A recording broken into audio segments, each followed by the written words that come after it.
Hi everyone, we are live at DevTalks 2025. We are here at Romexpo in Bucharest. My name is Madalina and I am here with Andrei Mihai.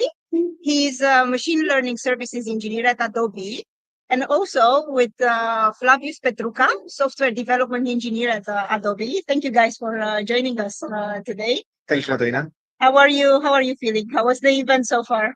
Intensive, fine. A lot of good presentation. Yeah, good vibe. Good to hear that you enjoyed it.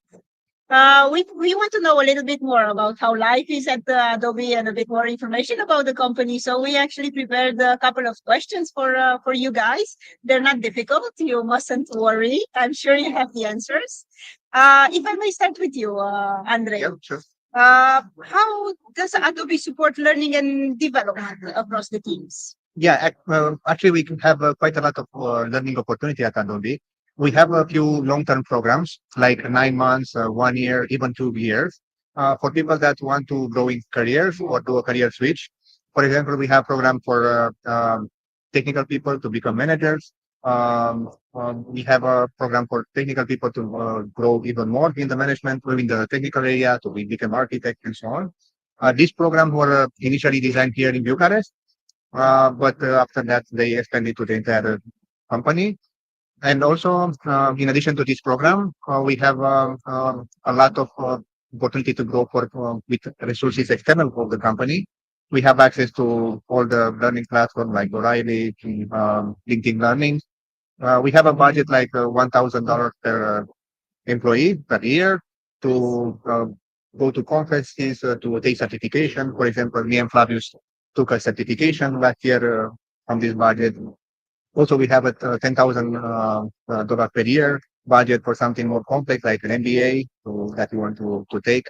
And all these, let's say, long-term learning paths were designed depending on your what you want to do in the company. You want to grow as a manager, you want to grow as some technical people, yeah, because we have a lot of managers that were actually technical people in the past.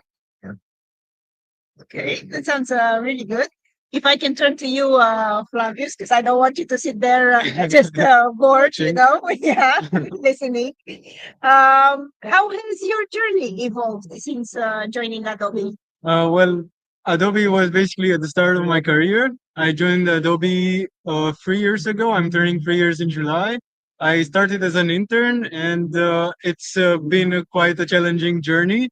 I went through different steps. I started as a front-end engineer, as internship, and then I moved towards the ML services part. So it was quite a lot of steps and a lot of challenges that I had to go through, and a lot of growing opportunities as well. I having to learn so many technologies and learning from so many skilled courses inside my team. Yeah.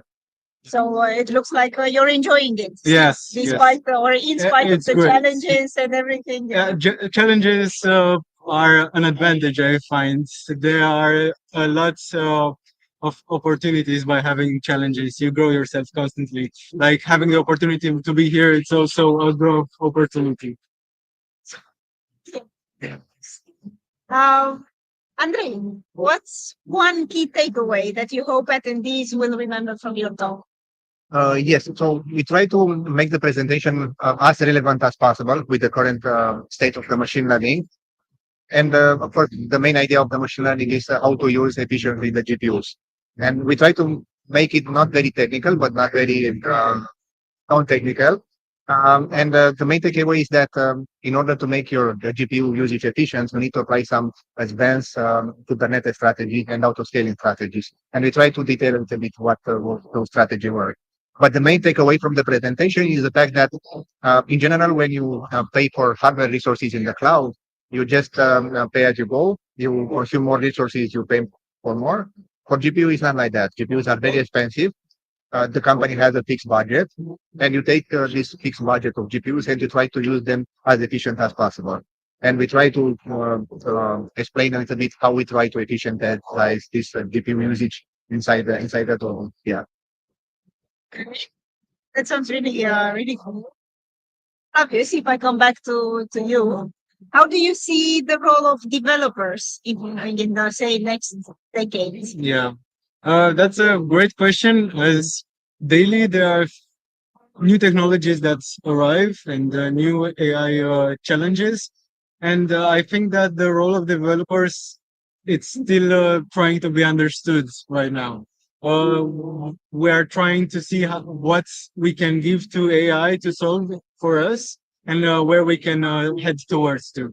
For example, I find that the role of developers will go to more complex solving problems and going to architectural solving problems as AI can do easier jobs, it can do repetitive jobs, which there it really helps us. It saves us time from doing not so nice to do jobs like creating configurations or doing again repetitive things. So the role of the developer heads towards putting your creativity into solving actual problems and spending this time there.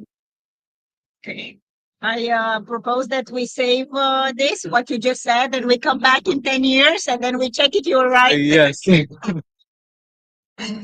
Andrei, if I come back to you, one last question actually. What innovations or projects that Adobe is running right now and is most excited about? Can you tell us something about that? Yeah. Actually, this is quite, let's say, in addition to the previous question with the learning opportunities, because you can have a lot of learning opportunities. If you don't have access to technologies or a cool project or interesting project, you can't grow. And one very, very interesting project that we also work in Bucharest a lot to this project is the Adobe Firefly. It's the model and the service that generates images and video from Adobe. It's commercial safe. It's can be used by anyone, enterprise companies, and also is developed 100% by Adobe from design of the model, papers, patents, training, data, everything. And it's very, very challenging because it's a hard technology to work on. It's a very big model. It's deployed on a lot of resources because it's used by almost any other services from Adobe, even Photoshop, Illustrator, Adobe Express is using this service. And the nice thing is that we also develop a lot of things for these models here in Bucharest. For example, one of the projects that I work on related to Adobe Firefly is custom models where you can actually retrain or fine-tune this model based on your proprietary data. And it's very, very challenging, very nice. And you go very, very deep into the machine learning area um, because you need to optimize and fine-tune this model for custom data. And also it's very challenging on the ML ops part, on the infrastructure part. And this is the part that we are also interested in because we like DevOps. You need to deploy on a lot of GPUs, different kind of GPUs in different time zone, different regions, with different clients, different loads. It's amazing how difficult it is and how interesting. It's very nice. And it's nice that we do also in Bucharest. You never get bored, right? Yes, exactly. And this is nice. Yes. And you can learn. If you don't have these opportunities, you can learn. You can just read the Kubernetes from books and from tutorials. If you don't apply them on a large scale project like this one, you can't actually learn anything.